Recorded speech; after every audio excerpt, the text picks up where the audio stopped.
invited to Crash City for the reading of some will.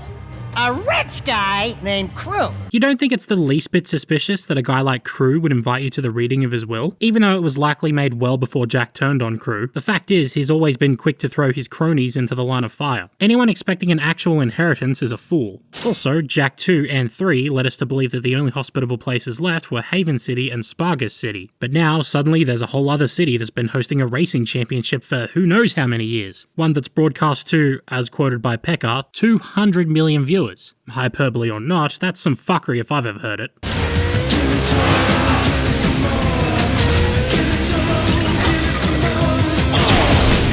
Is that Queens of the fucking Stone Age in my Jak and Daxter racing game? I'm gonna bust a nut right here, right now. My. Sounds like this city's terribly dangerous. This accent. Dude could probably fill in for Barry Kripke on The Big Bang Theory. Impossible. How is Jak handling the sand shark so well? He should be sliding out the second he grabs the steering wheel.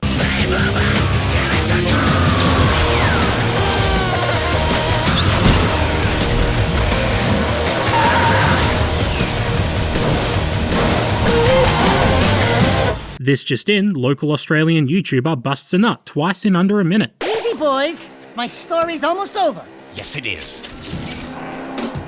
Wait a minute, it gets better. Really?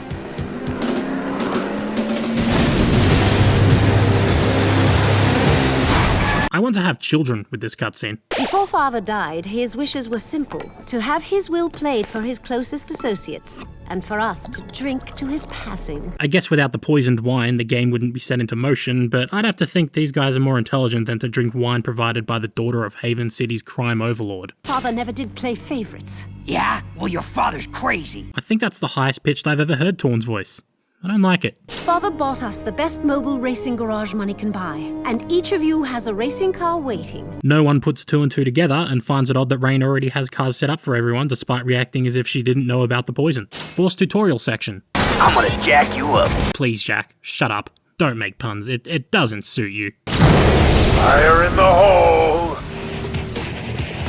No! Jak's reaction to being blown up sounds more like he overcooked his pizza in his new oven because he's not used to having an oven that doesn't need an extra 10 minutes on top of the recommended cooking time, and now his pizza is just a big, black, uneatable frisbee. Sorry, I just needed to vent. Fuck gas stoves. I won! I won!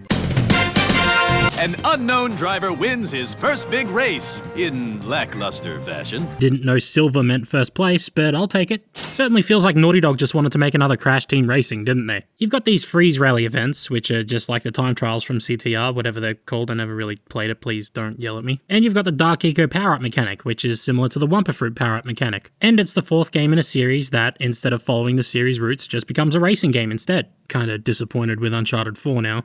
Oh, but I'm forgetting my manners. My name is Razor.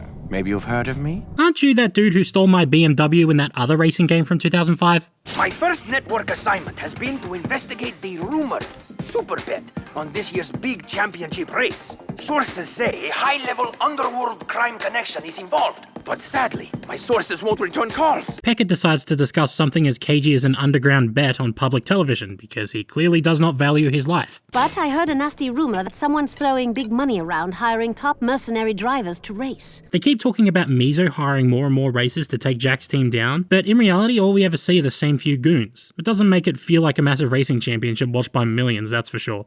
The game is actually filled with a bunch of interesting race modes, some of which work and some not quite as well. Take the Road Rash mode for instance. It's fine in concept, earn points by driving head-on into oncoming traffic. It's fun in the later stages of the game, but when you're just starting out it's hard to get a high score going because hitting one of the oncoming cars sometimes sends you spinning out. I think it's tied to one of the stats, probably armor, but either way it's particularly annoying. Don't be shy. This bucket of bolts loves living things, so he can make them dead. I know that's supposed to come off as a bad joke, but I'm sitting here in shorts on a winter night audibly wincing. Is my camera out of focus? The great Sig has entered the competition. Sig seems to be pretty well known for someone who was supposed to be a spy. Good job keeping it on the download, Cherry. Don't worry, I'll help you get that antidote. Easy for you to say. Your life's not on the line. For my friends, it is. Aw, he's such a big, lovable lug. The Turbo Dash mode is another hit and miss concept. You need to grab power cells, charge them by boosting, then launch them ahead. Whoever launches the most power cells wins. The problem is that it's either extremely easy or stupid difficult. Each power cell you launch nets you a red power-up which you can drop behind you to deflect power cells being fired at you. So if you're out in front early, you'll never have an issue. On the flip side, if you stuff up, you'll never get a chance to charge up another power cell because you just keep getting hit over and over again. Also, that's quite the abundance of power cells sitting on the track. I thought they were supposed to be rare? Wait, what about precursor orbs? We had enough trouble getting 200 back in Jak 2, but here you get at least 5,000 per race. Precursor artifacts are supposed to be rare in the future. Who managed to stockpile so many, and how? Do you honestly think you can come onto my show and make me look like a fool? Well, you. 2005 really was that edgy period for platforming mascots, huh? Oh yeah, you just got schooled. Birds do not school. They flock. So flock off! Yep, it sure was. This one's kind of funny though, so I'll give it a pass. I'm probably being nitpicky now, but artifact races feel like RNG and not much else. If you're close to one when it appears, you get a point. If it appears too far away, someone else will probably get a point. Not much strategy to these events in my opinion. Kira, you're not racing. It's much too dangerous. But Daddy, I can do it! I can race better than any of those guys, you know I can! Character who has not shown any prior experience in driving suddenly thinks she's hot shit, purely for the sake of a conflict. But that's not the point. I won't have it. A woman's place is in the garage fixing cars. That's sexist. But I'll see to it your vehicle's in tip-top shape, make repairs after races, and make sure yours is the best purring vehicle on the circuit. And Jak, we'll talk about nice later. So do they just ditch the whole Jak Ashlyn ship, I call it Jashlyn, for Jak and Kira? Jak's a regular Ash Ketchum out here. Also, I approve, but I can't make a cute couple name out of these two. Jira? Kak? Give me something to work with here.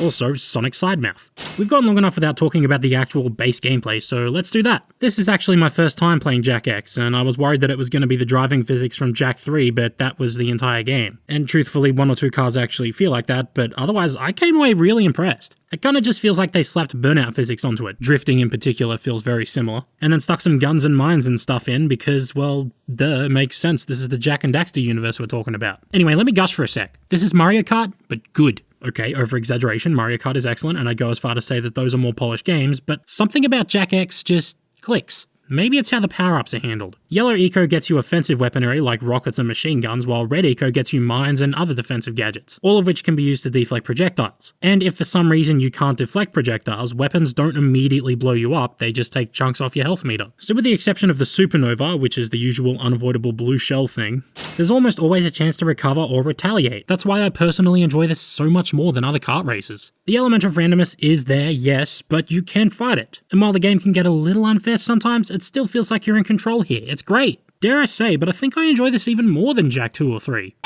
There's also a distinctly Burnout 3 feel to how the tracks are handled. Instead of, say, 16 tracks all in separate locations, there are 4 separate districts, and all circuits are made up of some of the routes within said district. There's even a massive sprint race for each area that goes through as much of the district as possible, like a guided tour. I'd say the influence seems a little obvious. Again, that idea is very similar to Burnout. I hate to draw comparisons like that, but I like it a lot, so I couldn't give less of a shit. And the music. Dude, it's Billy Howardell, the dude from A Perfect Circle. I mean, yeah, there's others involved, but most of the soundtrack smacks of his influence. Dude's crazy good.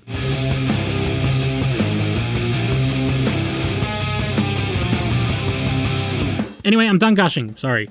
I just really like Jak X, okay? I'll see you on the track, nippers. Shh, you can't say that. Discount Monster Hunter. Yeah, Samos taught me well. What the fuck could Samos possibly have taught you about vehicular combat? Gone long enough without mentioning this, but what the fuck did they do to my man Torn's outfit? He had one of the coolest get-ups in the previous games, but now here he is wearing some shirt he pulled off the rack at the nearest salvos. It's nice to be back in Haven City, hey, sweetheart? Torn, I'm touched. I was talking to Ashlyn. Let's ignore Torn going for Ashlyn again, despite her and Jak sharing a smooch back in Jak 3 for a moment, and point out the fact that we've already raced in Haven City multiple times. Speaking of which, out of all the tracks, the ones in Haven City have to be the worst. The city itself is windy, cramped, and corners are kinda hard to read at a glance, so memorizing the corners plays too big of a part in winning. Jak X's driving physics just don't flow particularly well with the track design here. Meanwhile, the sewer circuits are straight up the worst. Whoever designed these circuits thought it would be a good idea to just put steep inclines right before corners, so if you take them too fast, you just launch yourself straight into a wall, and there are so many corners like this in the sewers. It's a constant stop and go kind of circuit that has no real flow compared to almost every other location in the game. The sewer tracks are, for lack of a better descriptor, very stinky. Go ahead, give it a burl. I'll be the one laughing from the stands. The Australian in me wants to blow my fucking brains out. We say laugh, not laugh. This is the highest level of discrimination. I don't know why, but seeing both Jak and Ratchet in a game that has Queens of the Stone Age is blowing my mind a little bit. I live for this zany crossover stuff, I tell you what. Okay, boomer. I feel like there's not much variety in the vehicles you unlock. Even after you swap parts, which any customization is greatly appreciated by the way, there's not a lot to differentiate them. There seems to be about 3 body types, and they slightly alter them then spit them back out and call it a new car. They're cool designs, mind, but there was potential for some more designs that I think was missed. Beside, boys, the Speed Twins are in the building. This is probably just a recording error, but "Spicide, boys" is my new motto in life. What does it mean? Couldn't tell you. Don't overthink it though, my man. Just spicide it. When you're poisoned, you'll do crazy things. That's off the record, Squawker. Nobody knows about the poison, and we'd like to keep it that way. Oh, of course. You can trust me. The game sets up like Pecker is going to betray you in the final act, but he does literally nothing plot relevant for the rest of the game, so why does this cutscene even exist? We analyzed Jak's car after it was sabotaged. The explosives used were the same type as those that killed your father. Christ, this is the Quark's parents were killed by faulty technology created by the Technomites thing all over again. Imagine if someone got murdered and they leave a Milky Bar block in their fridge. Suddenly I'm behind bars because the police raided my home and saw me nibbling on a bit of that white chocolate goodness. This is democracy manifest. Also, while they mentioned explosives, they mustn't have been particularly good explosives because all that happened was Jak's weapon system getting jammed in the last race. You know, you should have your vehicle inspected before each race. Otherwise, someone might tamper with it. The final cup allows you to use any vehicles from any of the previous 3 classes, which makes me wonder why we were forced to use particular classes in the first place, if all the vehicles are inherently competitive against each other regardless. Rain, there's something I need to tell you. Hello, race fanatics! We're coming to you live with a breaking story. Yours truly has recovered documents that prove Jak was the cause of Crew's death. Character drops a truth bombshell on everyone before either character gets the chance to tell the truth, therefore making him look like a big stupid jerk cliche. Hey! That's foul! Well, tastes pretty good to me. Want a bite? That could be my uncle, you know? Game literally flips out when you try to boost through water. Here, UR-86 gets blown up in front of me, but instead of getting punished, he just spawns ahead of me like nothing happened. This happens a little more often than I'd like. Kira, you're not going to race. Daddy, I'm racing, and that's final. Kira forces herself into the race, sidelining one of the other racers on the team who has a significant advantage over her in terms of racing skill and thus dooming everyone. There is no Mizo. Or rather... Out of my way! You broke the rules! Blitz! I'm Mizo! And losing the bet changes nothing! I'll crush your family and this whole city! Oh no, what an unexpected plot twist. No, I'm serious, I didn't see it coming. Looking back at the rest of the cutscenes, the only things that gave it away were GT Blitz's occasional angry looks whenever Jak mentions Mizo, or dismissing his father's death because ratings, but these just make him look more like an attention horse, so really it's a nice cover-up. The antidotes are completely intact despite flying out of a flaming wreck. You have a habit of leaving people to die, don't you? You get used to it. Wonderful driving. Thanks. I was talking to my daughter. Yeah, the one who didn't win the championship. Piss off, you withering wrinkle. Hey, she forgot Crew's diary.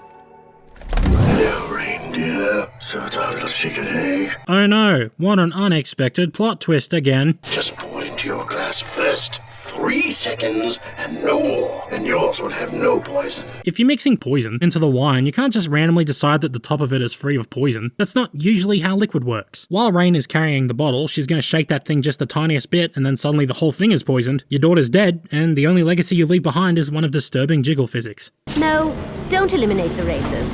They're my friends. Although probably not any longer. Yeah, nah, let them live. They definitely won't come back later and either try to foil my plans or potentially kill me. No, seriously, they won't. This is the end of that plot thread. No more Rain, no Jak 4, nothing. I blame Nathan Drake for this.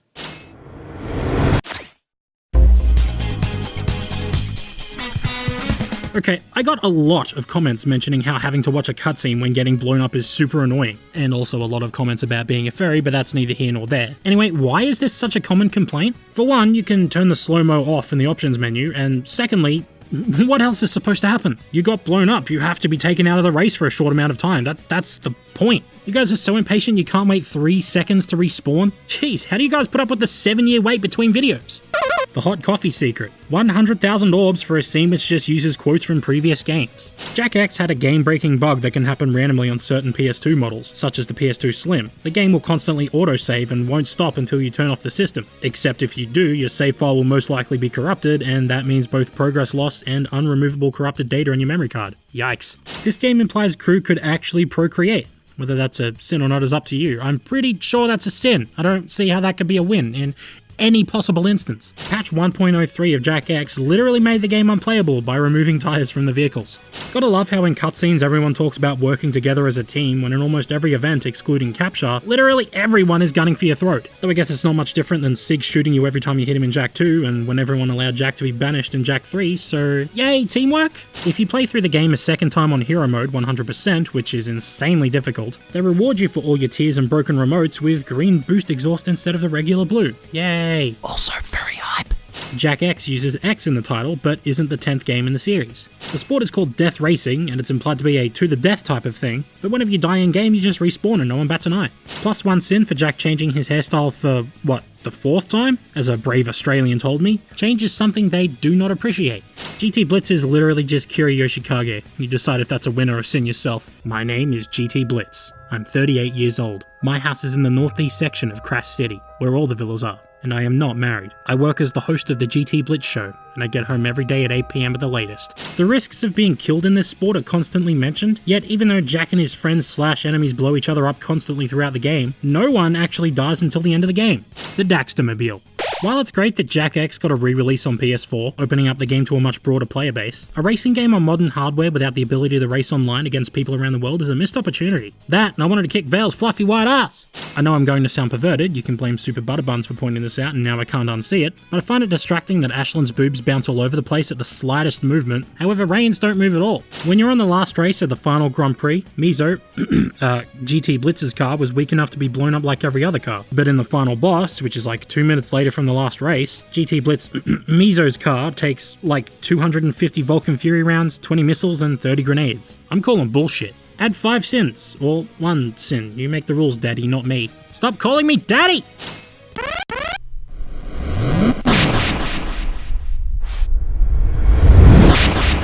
You get used to it.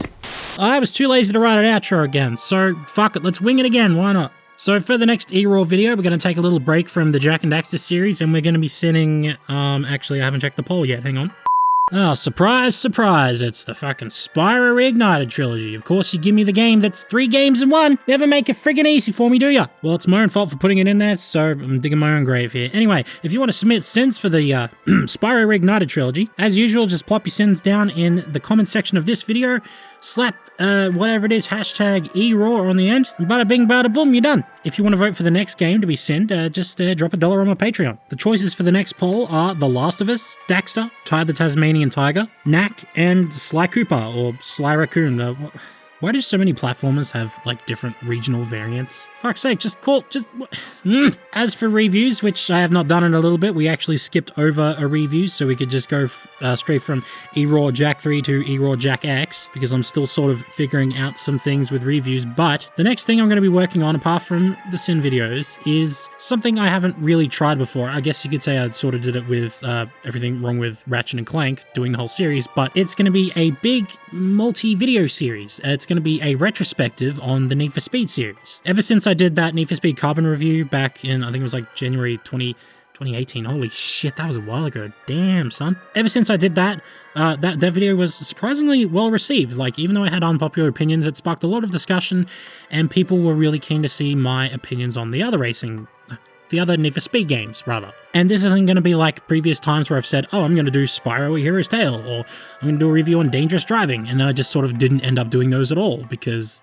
I don't even know why I didn't do them, but I'm already knee-deep into this project. I've finished Underground 1 and 2, and I've already started writing the script as well. In fact, by this point, I've probably almost finished the script, and I'm ready to go straight into the voiceover phase, so it's happening. I can finally say I'm doing something, and not go back on my word.